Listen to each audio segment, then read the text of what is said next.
L'ignorance qui vous enferme, l'ignorance dont il faut libérer le plus grand nombre possible, l'ignorance qui vous tient enfermé et parfois honteux parce que vous la connaissez, parce que il y a dans notre pays 3 millions de personnes illettrées.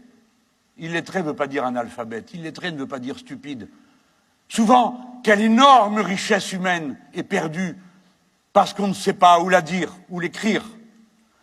Comme il est difficile d'entrer en contact avec les autres quand on a de la difficulté à lire.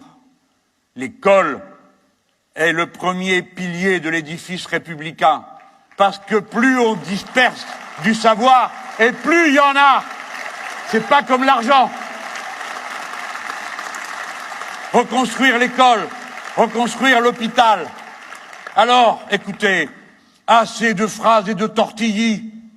Si vous croyez que M. Macron va vous reconstruire l'école, il le fera comme il vous a reconstruit l'hôpital, c'est-à-dire en cassant tout et avec cette machine de propagande incroyable qui fait que se creuse de plus en plus un gouffre entre ceux qui disent et ceux qui pâtissent. Ceux qui vous disent tous les jours que le chômage est en train de s'arranger, qu'il ne reste plus que 3 millions de chômeurs alors qu'il y en a 6, qui vous disent que la situation du pouvoir d'achat des gens a progressé alors qu'il y a 8 millions de personnes à l'aide alimentaire, alors qu'il y en a 300 000 qui sont sans toit, alors qu'il y en a 400 000 qui n'ont plus l'électricité ou l'eau.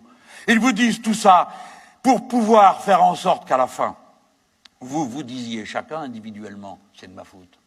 Ah, si j'avais pas fait ci. Bref, leur grand mot d'ordre, c'est qui est responsable de la pauvreté? Les pauvres. Qui est responsable du chômage? Les chômeurs. Et ainsi de suite. Sans cesse culpabiliser, faire intérioriser pour couper le chemin de la lutte commune et de la juste revendication du partage de la richesse.